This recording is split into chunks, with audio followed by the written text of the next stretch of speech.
Batter up. Rock and Chris, they're on the air. Yankees, Mets, they're everywhere. From the Bronx to Queens, the diamond gleams. MLB talk, the ultimate team. MLB is the place to be. Rock and Chris with the pitch you'll see. Swinging stacks and stories fly. Baseball talk that's amplified.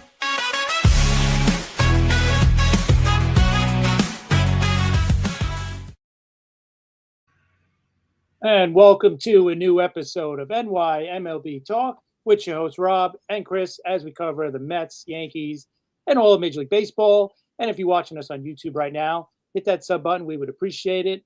And also, if you want, you could follow us on Twitter and TikTok at NYMLB Talk. Rob at Armaraska, myself at CP7NY. Rob, we got a really great special guest today. Why don't you introduce him? Yeah, I've been waiting for this for a while. Everybody remembers him as Eddie Munster, of course. Butch Patrick, which, this is great for me growing up basically in the 70s and watching the Munsters every weekday on WPIX in New York. This is great. And I was a Munsters over in Adams family, Chris. So Butch, thanks for coming on. How's everything going? Everything is just great. What nice weather, made it home okay, getting ready for another road trip. I feel like a baseball player. Another road trip. Yeah, before we get into the Munsters and everything, tell us about your road trips, because you told me you drive like 40,000 miles a year. Wow. Yeah, I definitely could qualify as a long-haul trucker. When I was doing the Munsters, George Barris supplied us with the Munster coach in Dragula. And growing up in the 50s and 60s, I was always a gearhead kind of a guy, motorbikes, mini bikes, motorcycles. And then the muscle car era was, when I turned 16, I got a Mach 1. So I've always had a love affair with cars. Well, when I acquired the Munster coach in the Dragula, a lot of times when I do personal appearances, I have a little bit of a niche where I work with hot rod communities. And the only way to get the cars there is to put them in the trailer and drag them. So I do a lot of driving. That's great. Yeah, you told me like last week you did a couple of hundred miles, like 300-400 miles. Well, tomorrow, Sunday, I'm leaving for Yuma, 1,500 miles with a stop in Oklahoma City, a stop in Amarillo, a stop in Phoenix, and then Yuma for 4 days, a car show. And then that's pretty much the farthest I've gone, 1,500 miles. I try to keep it under 1,000, but this one is they threw a large amount of money at me. Then you gotta go for it. You gotta go the extra 500 miles. Definitely. So, all right, let's get into your career before we get into the baseball stuff. I checked it out, and your sister is actually the one who got you into acting. Is that true? Yeah, it was. I lived in a town called Gardena, Southern California, down by the Beach District, Hermosa Redondo. We were definitely not a Hollywood family whatsoever, but my dad was kind of an influential guy. There was, in the old days down in the 50s and 60s in Gardena in Los Angeles, they had poker rooms, which was like the only place you could kind of go. And it's not really gambling if you're playing poker, but they looked like casinos in Vegas. So he owned a couple of those and was an influential guy. So when my little sister was born, a guy wanted to be mayor. And he thought a good way to get Dave's endorsement would be to put Michelle into the movies. So they arranged this photo shoot with this agent called Mary Grady and Amos Carr. And that particular day, I went along for the ride. And when he was done shooting Michelle's shots, he looked over at me and he goes, he's kind of got a look about him. And I specialize in, kids and guys in Hollywood. You mind if I take a picture? And so he took this photo with me with this goofy little hat on and my arms like this with a funny expression. And he put it in his window on Hollywood Boulevard. And about a month later, it's not quite like Lana Turner at Schwab's, but it's close. A producer and a director were walking by and they noticed the picture and they were still looking for the youngest son of this movie they were making starring Eddie Albert and Jane Wyatt. Brenda Lee played my older sister. Supri Sales was the comic relief cop. Miss Hathaway, Nancy Culp played my school teacher. So anyway, I went up for this interview with no experience, but I was outgoing and I wasn't intimidated by the process, and they wound up hiring me and giving me my first job. And after that happened, before the movie wrapped, I picked up a commercial for Kellogg's Corn Flakes. And before that was over, I had picked up this new series that was just starting up called General Hospital. So I was on the first month of General Hospital. So in Hollywood, you got a movie, you got a commercial, and you got a series, you're pretty much qualified to continue. And that's what I did. Yeah, that movie, your film debut, that was called The Two Little Bears, right? Yes, it was. Yeah, Eddie Albert from Green Acres, and Well, yeah, yeah, Green and Jane White from Father Knows Best. yep. And Brenda Lee was coming off rocking around the Christmas tree, so she was 15 years old and already a bona fide star. It's a cute little movie. It's a great family movie. I probably have seen it, but I'd have to refresh it. All right, people, of course, we're getting questions about the Munsters. So real quick before we get into all that, one of our viewers, Dan, he's a great viewer. He just wants to know how you got along with the cast of the Munsters. The Munsters was I didn't know it at the time, because you're a kid, you're in and out of school, but it was a really good set. And meaning it could have been very problematic because there was a lot of variables that most shows don't have to deal with: makeup, special effects, a lot of dirt, a lot of dust. But the cast was top notch, and I didn't know it at the time, but I used to tell people I never took an acting lesson, but literally people pointed out to me that working with Fred Gwynne and Al Lewis and Yvonne DiCarlo on a daily basis was acting lesson. You just didn't know it. They just happened to be your family on TV. And so it was wonderful. They were great. They all had kids about my age, and they treated me well, and I did my job, and I didn't make a lot of mistakes. And so that can get you, that's the biggest way you can get on the bad side of adult actors, if you keep screwing up. Yeah. Well, and listen, you're right. Fred Gwynne, excellent actor. It sort of typecast for a while, but then as he got older, doing movies like My Cousin Vinny, which he was great in, of course. You had to learn a lot from him, and Grandpa Al Lewis. That set, it had to be fun for you as a kid to be on that set. Well, it really was. And, one of the things with Fred, for instance, his play being so tall and me being so short, and, the show was produced by the Leave It to Beaver creators. And the Leave It to Beaver creators had really made the first hit sitcom that was done from the point of view of the children being the stars and their point of view on life, and the family, the adults being the supporting cast, so to speak. So they loved the idea that Herman was a giant, childlike Frankenstein, and Eddie was more of the adult, educated, kind of old for his age. So they would play a lot of father and son show. They found out that I could handle dialogue, and that we had a good rapport with Fred, and we had good chemistry. So they wound up writing a lot of shows that featured Eddie and Herman, which was good for me. And Grandpa as well. So when the first Marilyn left the show, Beverly Owen, after 13 episodes, the first 13 were kind of about Marilyn finding love and bringing men home, and they're running away because they saw the family. And they kind of shifted gears when Pat Priest stepped in and featured more of the guys getting into mischief, and Herman and Herman going out into the world and dealing with stuff. But for me, it was great because he taught me a lot about during our father and son shows. Yeah, what a great cast. And I just real quick want to say hello out there to former Mets manager Mickey Callaway. How you doing, Mickey? He's out there watching. Dr. J. Thomas is out there. Thanks, guys, for stopping by. We really appreciate it. Butch, you also, I'm going to get back to the Munsters, but look, this hour always flies. Someone asked a question. They wanted to know about Lidsville. They just text me. So before I forget about that too, how did you get involved with Sid and Marty Krofft for Lidsville? I'll give you a little bit of a backstory real quickly. I was 16 years old. I went to Brazil without a teacher and a parent to do a movie. The movie was a big hit. We got all these awards, and I was looking at billboards on Sunset, and I thought, oh my God, I'm going to be a movie star. But what happened was Hall Bartlett and Rhonda Fleming, who were married, who made the movie, got into this horrible Hollywood divorce, and the movie never was released because they were so pissed at each other that he didn't want her to make a penny. So I was very bummed out at Hollywood. I was very much unhappy. I was going to get out of the business, and then Marty Krofft called me and asked me about Lidsville, and I said no. And he called me again. I said no. I don't want to do a Saturday morning show. I'm not interested. And I didn't even think about it. I just was very rigid on this. Well, finally, Sid called me, and Sid said, "Will you meet me for lunch?" Okay. So I went up, and he had a Corvette, and he was, a real macho guy. And, we hit it off, and we went and had lunch, and he convinced me that it would be a really good thing for me because, well, first thing he said, he goes, "We made Jack Wilde a star." I said, "Well, first of all, Sid, you didn't make Jack Wilde a star. He did Oliver, and he was nominated for an Academy Award. So, yeah, you did a good show, but you didn't make him a star. So don't sell me a bill of goods. but what happened was I really liked Sid, and I had worked with all the little people in Hollywood growing up because they were my stand-ins. So when you're a kid, they don't put another kid to stand in for another kid. They find little people, and I knew most of the people that were going to be on the show. So I said, well, this 11 weeks of work. Susan Calsil and the Calsils I went to high school with. They said, you never turn down work. What are you, an idiot? Most of your friends will be asleep on Saturday morning. They'll never see it. Don't worry about it. So that's how I wound up doing it. But what was really the kicker is I went into the office to see Marty, and I noticed a picture of the Bugaloos on the wall. And I saw Caroline Ellis, and she's really cute. And I said, does she ever come around? And he goes, oh, yeah, she's here all the time.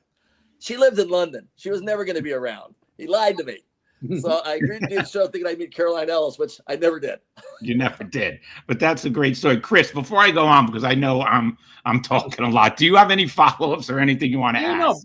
Butch, how was it as a child growing up, being on, this great hit TV show, and then also, being an actor on other sets and everything? Like, how was your childhood? My childhood was pretty normal. I lived like almost an hour away from the studios. I had lots of other interests. I was never an actor. I was literally a kid that was good at memorization and wasn't intimidated. But early on, I knew that this money I was making would come in handy for a race car down the road. I mean, I was very analytical about it. I kind of thought acting was sort of like, I wasn't comfortable with the spotlight, and I wasn't comfortable with the amount of attention I was getting for something that I didn't really feel I was justified in getting. It was just, you walked into a studio and you did all this stuff, and then everybody thought you were like so cool and so great. But I actually kind of like tried to remain, like unaware of it. And I just tried to be a regular guy, blending back into junior high school and stuff. And when I turned 16, the way I found the easiest way to do that would be to go with the guys at the gas station and work on cars and supply the case of beer or throw the parties. And I just wanted to be accepted as a regular guy. The movie thing was never something that I was really comfortable with. Okay, now we have a question. I want to know: do you still have the giant baseball bat from the show? I got two of them in the other room. Okay. And if you do, can you lend it to the original? No, not the original. The original was bolted, but the ones I have are like really wood. Yeah. Okay, someone else, because I got a lot of questions this week. Someone else wanted to know how the process of your makeup was it long, especially since you were a kid and you had there were rules on set with school and everything. How long did it take for the makeup? It's funny, this whole Munster thing was so unusual. Number one, I wasn't even the first choice. I had done a year of the Real McCoys, and I went back to live with my grandmother in Illinois when my mom married the baseball Ken Hunt, and they all moved to Washington D.C. for the Senators. So what happened was when I wound up getting the show, I flew back out to Los Angeles. Mike Westmore he was an apprentice at the time. Mike Westmore is a very famous makeup family, the Westmores. He was Bud's, who ran the department's nephew. Well, Mike didn't even have his card. He wasn't a card holding makeup man yet. So Bud assigned me to Mike and put us in his office behind closed doors in case anybody from the union came in. So Mike and I were laughing about it the other day because I did a documentary for him. I was in his documentary and I idolized him. He was young, he was handsome, he drove a Jaguar, it was really cool. But the funny part about it is it started off with me actually, we were breaking the laws from the get-go. Yeah. Eddie was being made up by an apprentice. It took about an hour. The good news was Fred was 2 hours doing Herman. Everybody else was between an hour and 2 hours, but it was only 3 days a week. So, we had the weekend off, and then Monday and Tuesday were non-makeup reading and rehearsal days. So it wasn't too bad. And you said there had to be a lot of dirt and on that set to make the Munster house look like the Munster house, right? Yeah, it was the good kind of Hollywood dirt, not the kind that goes into books. Yeah.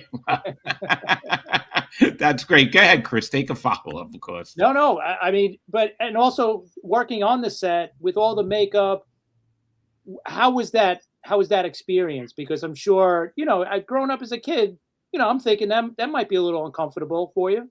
Well, the Universal Studios, in the 30s and 40s, they were the monster studio. They basically created the best monster movies. I was always a fan of those early 30s movies. We actually had some of the props from the 31 Frankenstein in Grandpa's Dungeon, some of the Jacob's ladders and some of the electronics. The interesting thing about Universal for me was the fact, because it was the Monster Studio, I really enjoyed the history of it. Next door to our soundstage was Stage 28, where they did the Phantom of the Opera. And that was the largest soundstage in the world at the time. So when I would sneak away, I would be able to go over there. And one thing you're not supposed to do is climb the ladders and go in the catwalks. And what's the first thing a kid does when you're told not to do it? You climb the ladder and go in the catwalks.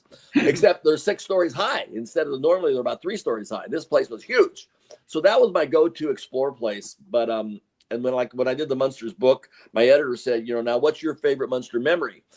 And I said, the Munsters was my job and I enjoyed it. But my favorite memory was having free reign to go explore Universal Studios. I mean, how many kids, when you're a kid, you want to go explore a construction site? Well, that's great. Well, imagine you have sound stages being built. And you got 25 of them to go poke around in anytime you want. I mean, I had the best 2 years of my life doing the Munsters because I had a lot of free time occasionally to go poke around. And that definitely had to be, Universal. Come on, you're right. Yeah. What kid wouldn't love that? I would have. It was amazing. It really was amazing. And then Mike Westmore would be up in the lab making, the stuff for other movies and making monster stuff. And my uncle supplied horses. We had 3 westerns to Wagon Train, the Virginian, and Laredo. So I would go visit him. And McHale's Navy was in production. So Ernest Borgnine was a dear friend, and Tim Conway was extremely funny. So I was really blessed. Yeah, it sounds like a great and fun childhood. Someone else. Okay, I have more questions coming in. Beverly Owen or Pat Priest? Butch. I had a huge crush on Beverly Owen. I mean, she was there first, and so I'm a little biased in that. Although I'm very dear friends with Pat, and Pat did a wonderful job, and she was great. But no, I had a huge crush on Beverly, and she actually, I like to say, she took me on my first date because she knew that I liked her. And she drove all the way down to pick me up in her little Volkswagen and drove all the way back to Grauman's Chinese Theater with me in tow for the premiere of Mary Poppins, which was a big to-do then. I mean, Mary Poppins for Disney, that was a huge, huge world premiere release. So she actually took me to Mary Poppins as my first date. That's awesome. I set the bar kind of high. Yeah, really, you can't. Starting off that high, where are you going to go after that? Yeah. Did you ever feel like, because you had a lot of great guest stars as well, did you ever feel starstruck at all seeing any of them, or did you just get used to it after a while? No, my mom would kind of nudge me and say, not on the Munsters, no, because they were actually sort of coming into our world, and I was respectful of them, and I enjoyed a lot of their work. John Carradine, he was in one of my favorite movies, and I remember him even as a kid. I loved The Grapes of Wrath, and so we had some good comedians in the early years of their comedy years. Paul Lynde comes to mind as Dr. Dudley because it was just funny. He was just a funny guy. But we had a lot of people that was great. Frank Gorshin and Don Rickles and Joyce Jameson. A lot of Louis Nye, Zombo was wonderful. But I would get a little starstruck by other people when I was doing other work, like Burt Lancaster or Judy Garland, or I remember Robert Young. I was a big fan of Father Knows Best. So I did the pilot for Marcus Welby the week that they landed on the moon, and he let us shut down production, and they put TVs all over the set, and he let everybody watch. It was really cool.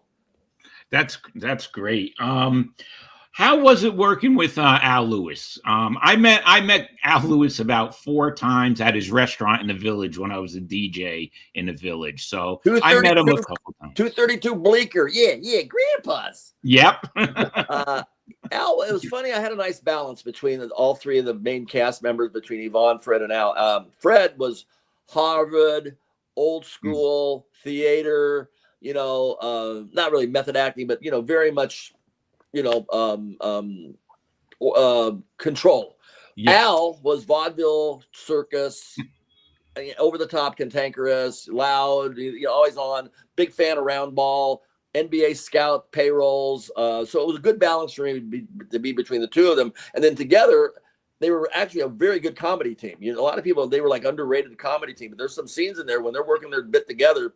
They're as good as, Laurel and Hardy or Abbott and Costello, or a lot of them, Martin and Lewis. They did some very funny bits together. Yeah, well, listen, the show was great. It only lasted 2 years, which is crazy, I think, because in You syndication, know, it's been on forever.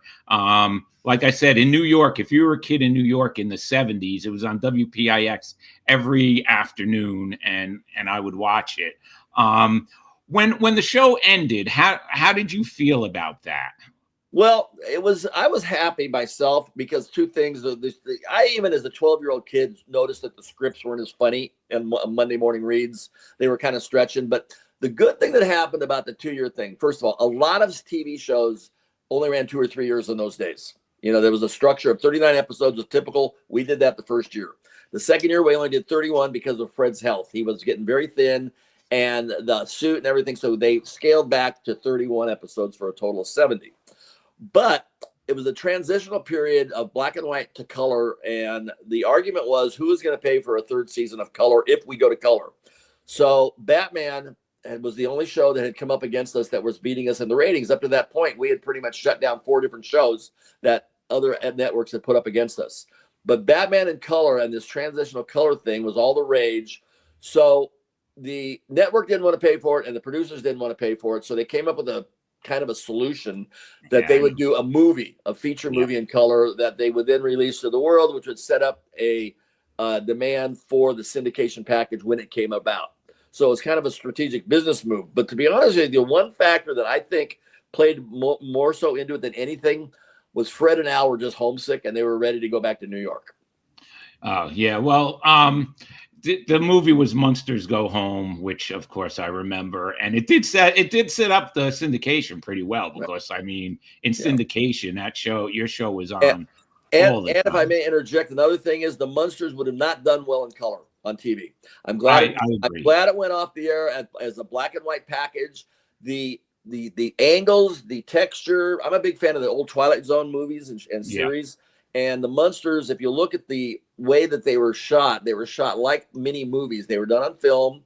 They were done with the camera angles and lighting, like old monster movies from Universal, the classics, the lighting. And it was really a well-produced and expensive to do show, but it really the quality was very similar to the great movies that we all grew up and loved with. If it had gone to color, it would have just been, early color was not good anyway. Right. So I'm glad they shut it down in black and white. I think they didn't know it at the time, but I think it worked out well for everyone. I agree 100%. Go ahead, Chris. You wanted to say I was going to say, I was just going to say, I agree 100% that I think it should have stayed black and white. I think that added to it. Like you said, it added back to the old classic horror movies, that look to it. So I totally agree. Well, in homage to the old movies, we had Uncle Gil visit us a couple times, the creature of the Black Lagoon. Yeah. We had Uncle Lester, the Wolfman, visit us once or twice. So it was a great, it was really fun too, because literally you would never think that Frankenstein and Dracula and Vampira and those characters could be thought of as family members. But as soon as you see the Munsters, you never once think of them as monsters. You think of them as Herman and Lily and Grandpa. That's how well they did it. Is you never really thought about them other than a caring family unit that was believable, and you forgot all about the makeup really quick. And anytime, talking about the color for a second, anytime they tried to do a reboot, I remember one with John Shook. I think that was in the 80s. That was done by Sherwood Schwartz's son, Arthur Schwartz, and it ran 3 years. It was received well, but you always will have the reference to the original. It's like they've done 5 remakes of the movie. There's been 5 different movies since Munster Go Home done, and they all have been, you go to the well too often, but the point is the Munsters is a strong sellable name and brand that they keep, Rob Zombie just did one a few years ago. Yeah. I was associated with it, and I actually thought it was entertaining. I didn't expect it to be anything, but I knew it wouldn't be the Munsters. I knew it wouldn't be, the Days of the Dead, not Days of the Dead, Three from Hell, or whatever the name of his movies are, 1,000 Corpses. But what I did enjoy about it was he was a fan, and he did it as a labor of love, and he addressed how Herman and Lily met, and that was important. I thought that was great that he covered the territory that Herman and Lily met and how they developed a trip to America, and they ended it when they were sitting on the couch and Grandpa goes, "What now? What do we do?" Yeah, that was pretty funny. We're gonna get into your music because someone asked a question. But Chris, why don't you start it off and then I'll go to the question because we got you started a band a little bit in the early '80s. How did that go? How did that start? And well, first things first, we went in 1972. Metro Media Records let go of Bobby Sherman, and I had just completed Lidsville, and a producer of Sugarloaf approached me about doing a music career like David Cassidy was doing at the time. He was the top dog. And I said, that's all fine and dandy. That would be great, except I don't sing. And he said, it doesn't matter. I said, well, it matters to me. And he goes, well, fix it in post, literally. So using a TV term. But he said, well, fix it in the mixer board. So a month later, I signed a contract for Metro Media Records. I'm on American Bandstand, actually headlining over Loggins and Messina, a really good group. Yeah. And I'm out there lip singing my little heart away. We went on the tour for about 6 months, had a great time, spent a ton of Metro Media's money, played Rockstar, and they finally wrapped it up and said, we're getting out of the record business. So as my tongue-in-cheek joke is, I not only didn't do very well, I put a major corporation out of the music business. That's how much money we spent. That's great. All right, here's a question. But to your 80s thing, what happened was that when MTV came on the air, I wanted to be a VJ. Well, those jobs were taken. So then a friend of mine was a musician and a producer. We decided to do rock videos. We thought producing rock videos would be all the rage. So I wrote the lyrics to Whatever Happened to Eddie. And this was the first time I had addressed being Eddie Munster in about 18 years. So we made a video and we didn't have an appointment with MTV. We went to New York and we bullshitted our way up the tower. And they wound up playing it and on Super Bowl Sunday, and we didn't have a record deal. And it was a big to-do because back in that time, it was all a pay-to-play situation. It was all payola. You had to pay to get on the radio. You had to pay to get on MTV. They put it on, and they formed the basement tapes from the idea that maybe there's more bands out there that have music and they have their home videos that they've created without a record deal. So I like to think I might have helped some people achieve their dream. Yeah, sure. With the basement tapes, definitely. But but in closing, I was the original Munster Manili. Okay, with the limp singing, way ahead of time. And for Whatever Happened to Eddie, I faked the bass too. Yeah, that's great. One of our viewers wants to know what it says. What music did Butch crank back in the 60s and 70s? So, want to know what you were into. My first concert was Jimi Hendrix. Wow. Started at the top there. That's another top. Marilyn Munster is the first date, and Jimi Hendrix is the first concert. But I was a big Led Zeppelin fan. Always been a Beatle fan, of course. Yeah. But for the obscure bands of the time, 10 years after, I'm a huge Alice Cooper fan to this day. I remember seeing Alice Cooper when I was like 18, and he was pretty much unknown at the time. He just was starting, and the show he put on, it was like, you ain't gonna believe what this guy does. Oh my God. Through the years, I like, in the 80s when everything was happening, I liked Devo a lot. I was a big Devo fan. But over the years, I'm pretty much classic rock, Who, Zepp, Stones, that kind of stuff. Yeah, excellent. All right, this is a baseball show, so we got to talk a little baseball, Chris. Yeah. So, all right, you want to start it off? Okay, baseball. John. Oh, yeah. Center field. Good. Yeah. That's a good way I can bridge that. There you go. That's how we segue into baseball. Yeah, that's a good segue. All right, so we want to talk about your stepfather, Ken Hunt. He actually was an original California Angel. He played in their first game ever, right? He also played. He was an original Yankee. Oh. And originally he started with the Yankees, but then he went to the Angels. And he played in the first ever opening day. He was in the starting lineup for the Angels. So that's what I actually met. He went to the Angels in the expansion, him and Eli Gerba and a couple other back in the, when in the expansion, the players can only protect, like 20 people or something. So I think he was the second guy picked after Jim Fergosi. But Kenny was a great outfielder with a huge arm. He was a great defensive fielder. He struck out a lot, but he had a lot of power when he finally connected. So they were working on the strike zone, and his rookie year with the Angels was a very good rookie year. 24 homers, 84 RBIs, or 26 homers and 84 RBIs. I can't remember, one of the two. But his fielding was amazing. He had like a Bo Jackson arm. He could fire like a line drive from the warning track, spot on, on the fly. So what happened was he had a problem with his throwing arm, and it wasn't addressed properly. And he went to the plate to do a Rocky Calavito bat roll, back behind your back, and his shoulder dropped down to his waist. So during a game, he dislocated his shoulder, put him out for a year. When he came back, Bill Rigney was managing the team. He didn't like Kenny, and Kenny didn't care for him, and that caused for a problem right there. And they traded him to the Washington Senators. Yeah, he did he have an aneurysm in his throwing arm also, and that caused some problems? I'm not familiar with that. That's what I checked. And he had surgery to repair it, but he just never recovered. They tried to move him to first base because of the throwing factor to kind of make it a little easier on his arm. It didn't work well for him, and he wound up kicking around with it. The Senators, actually, for being a last place team, the Senators had a lot of talent.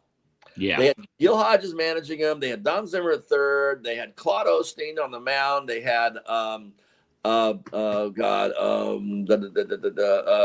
Kirkpatrick was Don Blasingame at second. Ed Kirkpatrick was the catcher. Frank Howard. Yep, Frank Howard. Yeah, I mean, so it was, even though it was a last place team, he used to tell me, he goes, I'm in the show. That's all that counts. He was just happy to be there. And it was fun for me because even though while I was doing the Munsters out in California, my whole family moved back to DC. I would go back and forth about maybe once a month to go visit them and then go back to work. So I was a busy guy. Now Ken was in an episode, which I love that episode, of the Munsters. Why don't you tell us about that one? Yeah, Fred and Al liked Kenny. Kenny was very likable. He was a handsome guy. Everybody liked him. He was always a funny guy. So Fred and Al knew that he was a baseball player. So there happened to be an episode, Herman the Rookie, where baseball players they're there. So they went to the producers and got Kenny to get a speaking part as the catcher when Herman goes to throw the ball home, and after he's thrown it through everybody's hurt by his overpowering strength. He throws the mask off. He goes, no, not me, Leo. Leo DeRocher was also the guest as the manager of the Dodgers. And he goes, I'm going back to the minors. And the funny thing about that was Leo DeRocher was actually the manager of the Cubs at the time. And they traded him to the Cubs. And the Cubs sent him to Tacoma, the AAA ball. And that's when Kenny quit. He also tell us who your brother's godfather was. That's what I had to ask you. Moose Scourin. Bill Scourin, Moose. Wow. And I wasn't really familiar how good Moose Scourin was. Yeah. So I looked him up. He actually has some records. He was really good.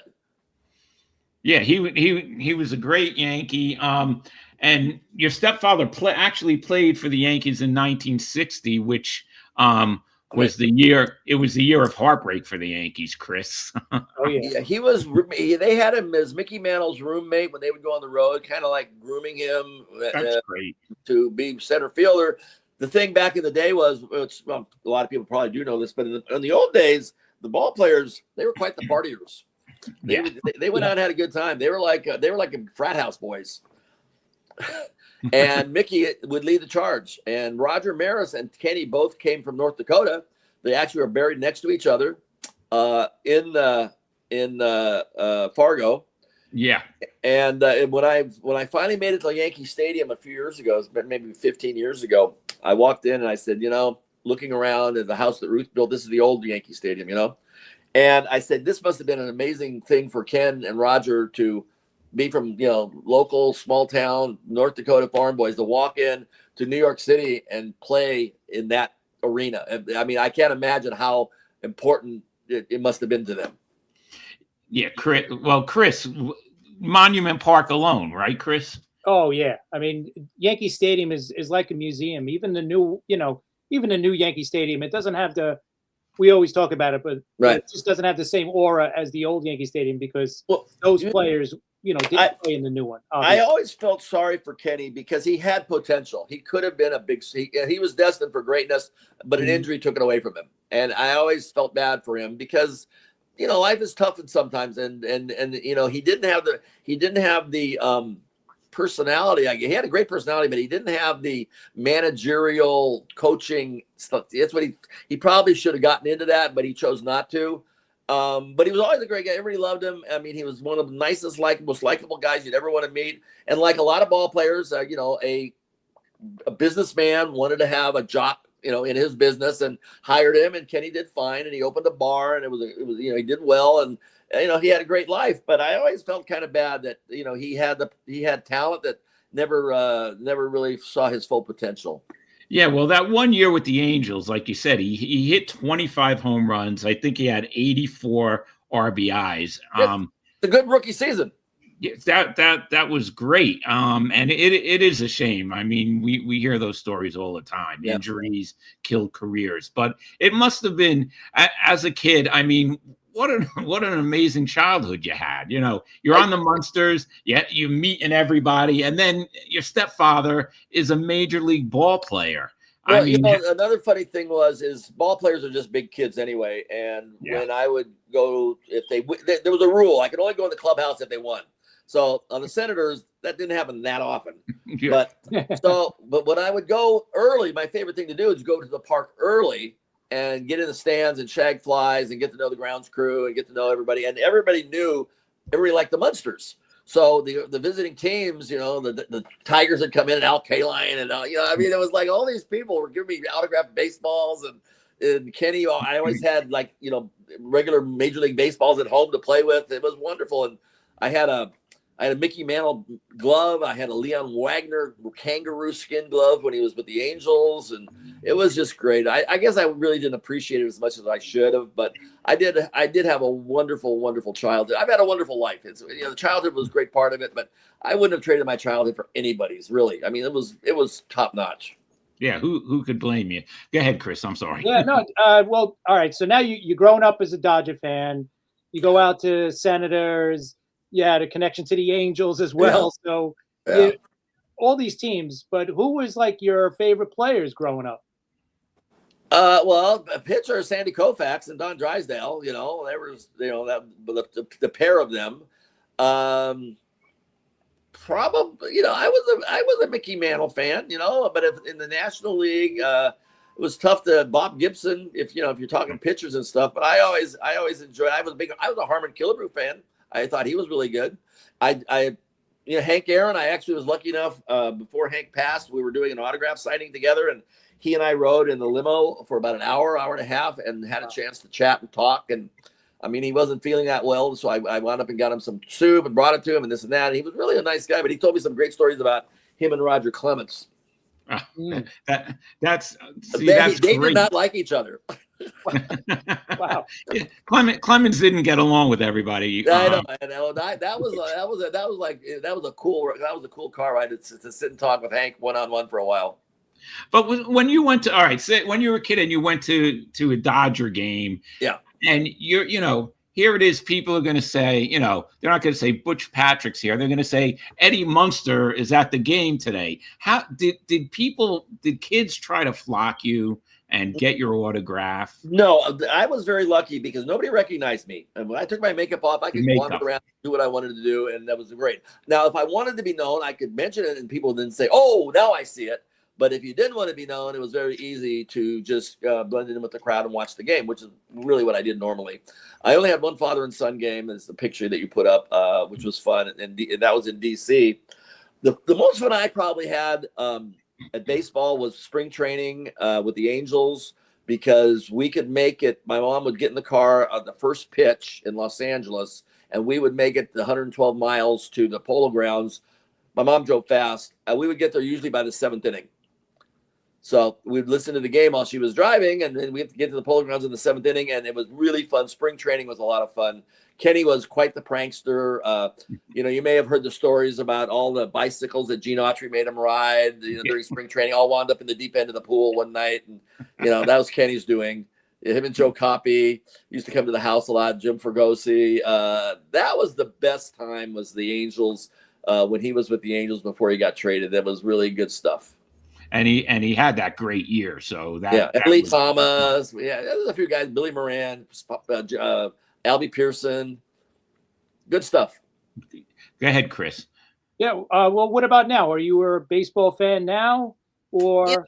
I am. I mean, I enjoy the game very much. One of my favorite movies is, Field of Dreams and this and that. But what happened with baseball to me, what frustrates me is this got so expensive that the average guy can't take his kids to the ballpark. It's crazy, and it hurts what I do a lot of AAA, AA, single A promotions and marketing.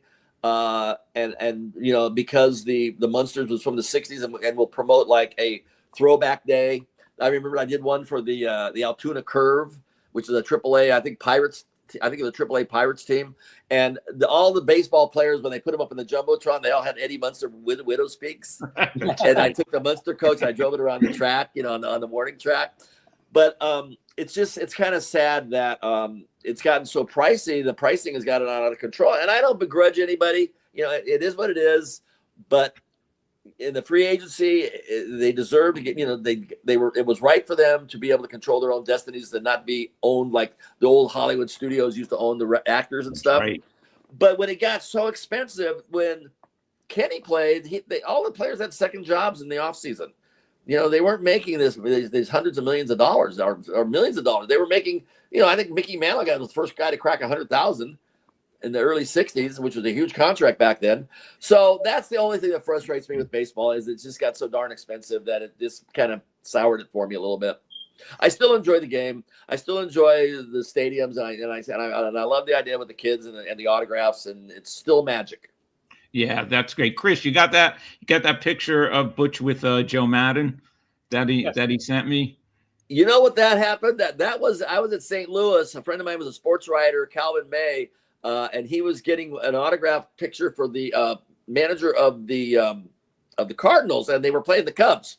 So I got one for Joe Madden, and he told me to come to Wrigley Field, and I did. And he told me this is the year after they won the World Series. He had that picture on his desk, and he said like he took it with him on the. He might have been lying to me, but he told me it was his good luck charm. That's a great picture. But it wasn't on his desk. It wasn't on the wall in some obscure spot. Yeah, that's great. Nice guy. Wonderful manager, really nice man. Definitely. Go ahead, Chris. No. So were you a Cubs fan at all too? To add to it or no? Yeah, I like the Cubs. I've always been a Cub fan. Yeah, back in the day, when they had Ron Santo and Billy Williams and Ernie Banks, Mr. Cub, I was a huge Cubs fan. I like Chicago. I have a lot of friends in Chicago. I like the Chicago sports teams.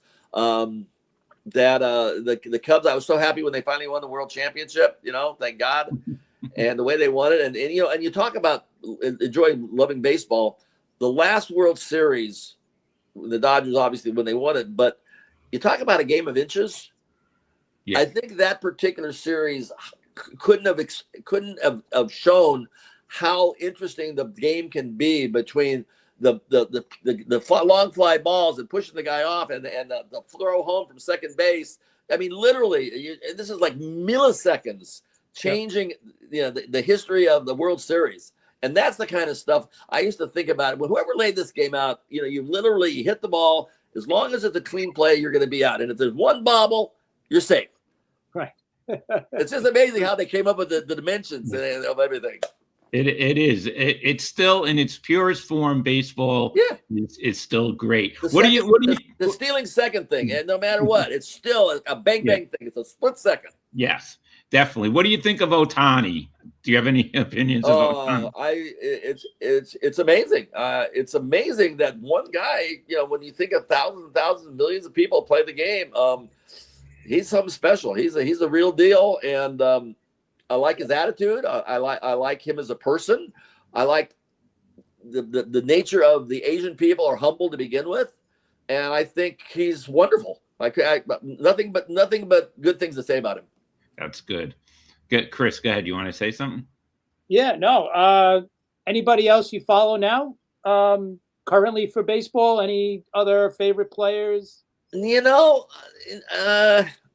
brother Chris, my two younger brothers, Kenny's kids, are huge baseball fans, and Chris knows everything about it. He's actually won a couple national championships for men's Class C softball, and he is if I ever have any questions, I ask him, but I don't really follow the game that closely. I'm sorry, I don't.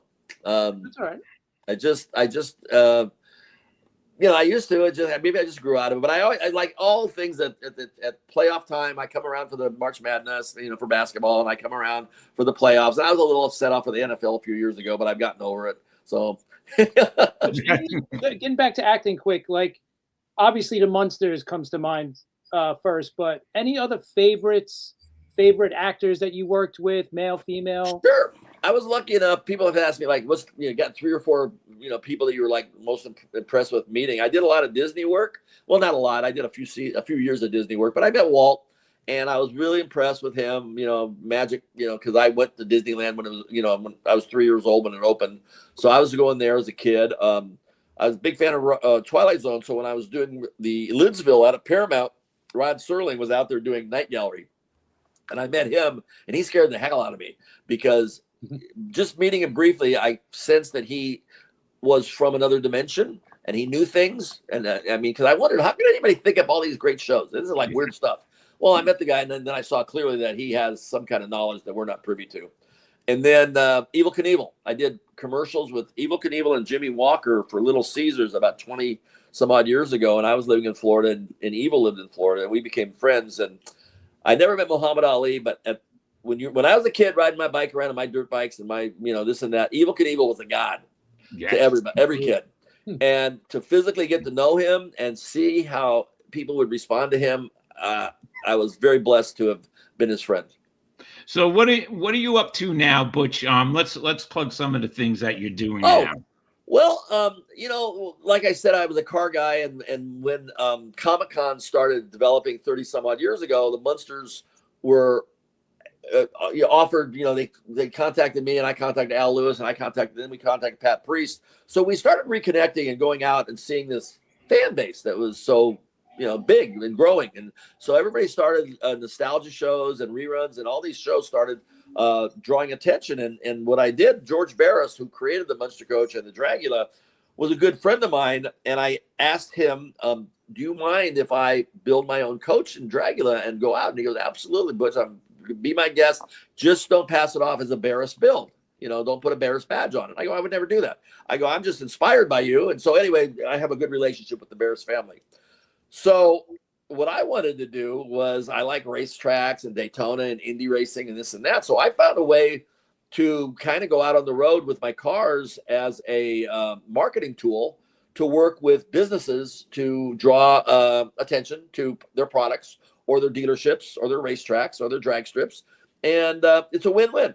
So I get to hang around gearheads and race car drivers. They're fans of the Munsters. The show's done well in rerun. It's family friendly, and everybody's happy. I go do what I want to do. Smiling faces come to the table. We interact, and I get paid to do it. And what about the autograph shows? The autograph shows I do. The problem with the autograph shows is they usually don't have enough space for the cars and stuff unless I put them in the lobby. And the autograph shows have sort of morphed into something a little bit more towards William Shatner's and the A-list people that never used to do it now do it. And the voiceover people do a lot of it now. There's so much content out there for streaming services that the Munsters isn't quite as strong as I still do some. But I have my own deal right now. May 8th, we'll be opening my own haunted attraction at Indiana Beach Amusement Park. My partner and I, Tom Devlin, is a master monster maker and filmmaker that we became friends. So I said, we need to make a mobile version of your museum that he's got in Boulder City, Nevada. So we're doing that. We're going to, instead of it being mobile, we're going to plop it down at this amusement park. The first week of, there's a new TV show coming out on CW called the Mother Road Route 66 100th Anniversary Road Rally. And they've got 10 celebrities driving 10 cars. We're going to drive from Chicago to Vegas the first week of May. And then after that, we stop, and then we come back to Vegas and finish it off in July. So I'm really excited about that because it allows me to do all the Route 66 stuff that I already have done and get paid to drive a cool car. And that'll be fun. And hopefully we'll take that on the road. And then the TV show that's being shopped right now is called Haunt Improvement, much like Home Improvement. But what we do is we go to privately owned haunted houses around the country, which is very Munster-like. And in October, you'll see these all over the people open up haunts and stuff. and we go in and we tell them how to improve their hunt, and I help them market and get media exposure, and I'm excited about that. So those are my 3 things that's happening right now. Yeah, Butch, when it gets closer to the time, email me that stuff or send me that stuff so that we could plug you in on upcoming shows. Oh, I'll be happy to. I thought Yeah, it was closer to the time. I was like, what? I'm going to be buried in my Dragula? That's good. What channel is it going to be on, that show? CW. Oh, Okay, nice. so 11 CW here in New York. Yeah. That's 11 CW. Chris, you want to ask Butch the question anyway, even though he doesn't follow baseball a lot. Maybe he has some ideas that could change it, right? Okay. All right, Butch. We always ask this question for our guests at the end. Okay. If you were named MLB commissioner today, what changes would you make to the game? This is not for today, but I had a very good solution on salaries a long time ago. And my solution was everybody gets $1 million a year at the beginning of the season. That's their flat rate. And at the end of the season, you have a calculated bonus program and a bonus graph to where, depending on how you did that year, you then get bonuses beyond that. That way, if you get a $50 million contract, you break your leg, and you're like, there's baseball teams paying off. Bobby Bonilla comes to mind. Yeah. There are teams paying off salaries that if you tell me, if you're coming out of high school or college back in the day, you wouldn't accept $1 million plus perks if you have a good year. Everybody would accept that because there would be a fair playing field, and if you did really well, you'd make millions more, and it would keep it affordable for the fans. Yeah, but the players' union would never go for that. No, I would have. Okay, well, Pete Rose should have been in the Hall of Fame while he was alive. I knew Pete well. He was a nice guy. Yeah, he never bet against his team. In this day and age, with everybody, their mother betting, come on, give me a break. Right. Yeah. Well, like me and Chris always talk about, baseball now is sponsored. DraftKings, the pregame, the postgame, sponsored by DraftKings, and it's sort of hypocritical. Yeah. And you're right. I feel Pete Rose should be in the Hall of Fame. And in the beginning, I didn't. I changed my mind. But when he was alive, well, now what good is it really? It's anyway. That was one. The only thing that I don't know. It is what it is. But thank God, it's Roger Goodell's not running the show. That's good. You know what? You don't have to run NFL anymore. You can put anything out there, and people are going to watch the NFL. God, it's so frustrating. I tell people, I go, I'm not ragging on anybody, but man, I'm so happy I grew up when I grew up, because the kids today, you don't want to beat them up over it because they don't know any better. It wasn't their fault. They didn't do it. But man, am I happy I was born in 53 and I'll be dead in 20 years. Let's not even think about that. I'm okay with it. Believe me, I have a great window. I'm good with it.